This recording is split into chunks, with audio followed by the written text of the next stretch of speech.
Of course, it starts off with, well, Bakura literally just got injured somehow from a card game, and now, well, they need to get help for Bakura, which is kind of difficult to cup their up in the air in a blimp. Luckily, I'm pretty sure Kaiba will be totally reasonable about this. When Mokuba says don't disturb Kaiba, Joey takes that advice right out the window because Joey and Kaiba hate each other a lot, and they will continue to reference it until the series is done. This is going to be a whole thing, don't worry. I love how Kaiba's like, your activities are impossible. Yeah, can't land a blimp, which, let's be honest, I don't think there's any airports nearby, but Kaiba didn't think to, like, you know, bring a doctor up here just in case, or anyone else. Like, nothing, just hope that no one got hurt.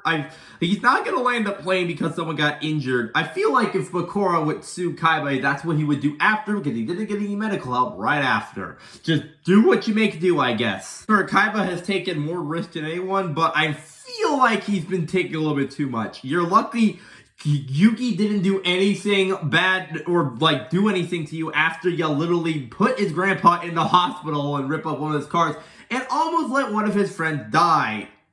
Like you said, Kaiba is kind of a terrible person. Like, that's pretty obvious. Oh, yeah, also throughout, like, the whole, like, Battle City, like, the whole thing, there's this whole thing with Duke and Tristan seeing who can date Serenity the first. It's not important, but I thought I'd reference it because it's kind of a little bit part of the episode. So there's that. Yeah, now they have a whole argument on top of the blimp looking for the Millennium Ring, and then they never argue about it again afterwards, and it never really gets brought up that much. So, what's the point? I don't know, so far most of Tristan's points was he kind of lied about being a good duelist to Serenity, where at least Duke, I'm pretty sure, is actually good at the whole dueling part, but I don't know. This is a love thing that's not entirely important and will never be brought up after season 3, okay? That's it. No more. Meanwhile, they almost kill each other over Serenity. You guys almost murdered each other. Yeah, that's it. And also, how did Tristan lose his footing while going to punch him? We saw you fight when you don't do that. Did you just forget not to trip? And they're saved by Shoddy. We will not explain how he got on the blimp or why he's here. I don't know, because he's like part magic, part ghost? I don't know. Can't wait to explain his origin when I actually talk about Dark Side of Dimensions, the movie. Oh my gosh. On a quick side note, I will get to this. Just, I gotta figure out where would be the perfect time to actually talk about it in the, well, review line down the line. Because this is definitely a good movie, and I'm gonna watch it, and yeah, it's good. It's so dark I can't even see what happens in the dimension because the lights are off. Yes, this is how I look at my cards, scattered out like this. And there's so many mistakes I want to point out here.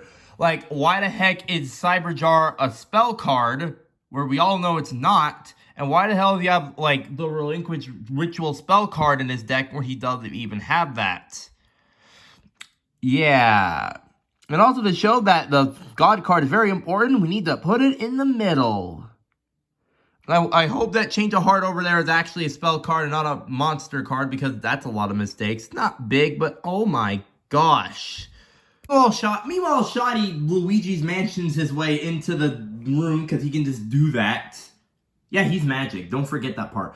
Also, like, where's the Millennium Scale? We never talk about it. It just exists. What Shoddy's actually saying is, I'm here because the plot demands me, but also because I have not been in the season since, like, around late season 1. So here I am again. Shoddy goes on to explain, well, what happened if someone evil got the God cards or Millennium items. I think we know what would happen. It's just explaining the same thing again, but a little bit different, where it's like, okay, I got it, but I just need a quick recap, not an entire whole new story. And oh boy, the origins of how the Millennium items were made. Oh, don't worry, we'll get to that, but only when we actually get to Season 5. Not now, we're not spoiling it yet. Oh yeah, remember when he shoved the Millennium Eye inside Pegasus? Fun times. Yes, and then, you know, Pegasus needs the help of Shoddy to help find the origins of the Egyptian God cards so we could, like, recreate them.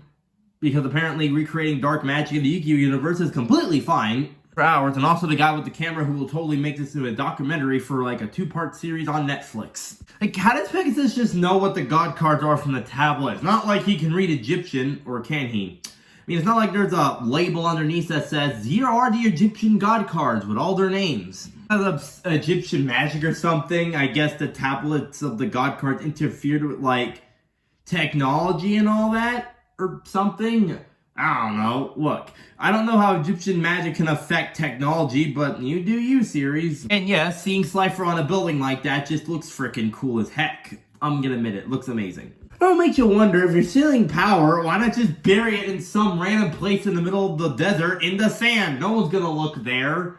Like, who's gonna pinpoint the exact random location of a pile of sand in the middle of the desert? No one will look to think to look there, okay? Yeah, meanwhile these two are totally acting totally fine for two people who almost killed each other off a blimp, off like who knows how high they are in the air.